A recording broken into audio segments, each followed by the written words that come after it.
The problems of U.S. capitalism are becoming exponentially aggravated. In June of 2020, the government's deficit was $864 billion.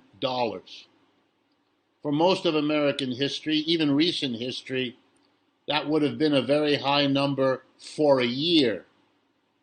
We had it for a month. What does it mean? It means that our economic system is on life support.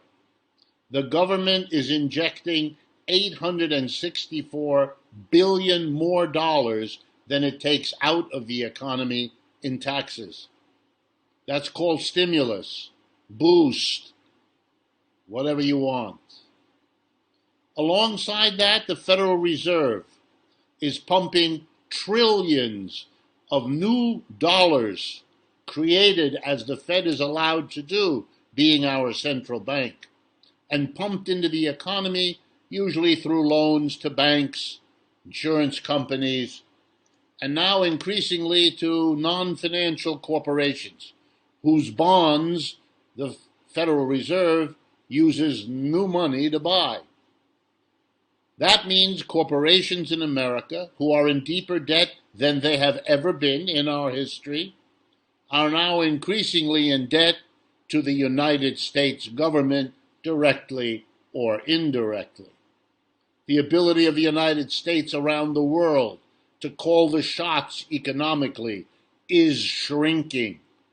That's why you have the attack on the Huawei Corporation, or the demonizing of China, once again playing the tired old game of refocusing Americans away from the economic problems at home to pretend that they're all caused by bad people overseas.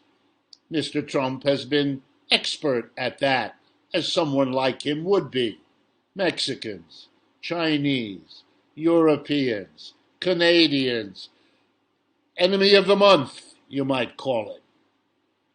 The realization denied that we've had 3 crashes of capitalism in this new century: dot-com in 2000, subprime mortgage in 2008, and now coronavirus in 2020.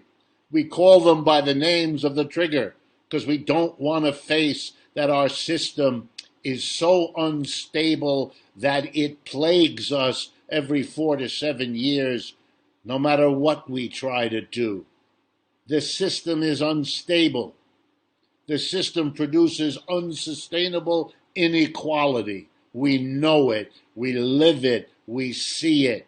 Even in the pandemic, the richest man in America becomes richer as 50 million people have to file unemployment. A system is broken. And for the first time, it behoves those of us who are economists and looking at this to share with you the beginning of a sense we may not come out of this. Or to be more accurate, we may decide that this capitalist system has failed in too many ways for too many people to be tolerable anymore, much as at a certain point feudalism, slavery, kingdoms, monarchies became intolerable. You can't do it. The fact that 5% of the world lives in the United States, but we have 25% of the corona cases and 25% of the corona deaths, reveals a level of failure that is matched by remembering that in this country over the last 18 weeks, unemployment quadrupled from 4.5% to 17 or 18%, at least. Whereas in Germany, for example, unemployment went from 5% to 6%. Our economy is busted. Our public health system is busted. Our rich country has got the richness in so few hands that the rest of us are exposed and vulnerable.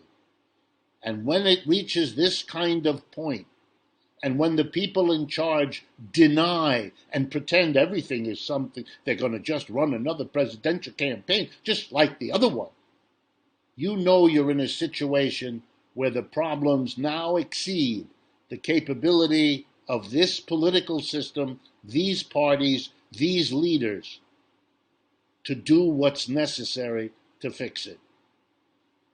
I wish I didn't have to give you this report, but the economic news would make any other kind of report dishonest. This is Richard Wolff for Democracy at Work.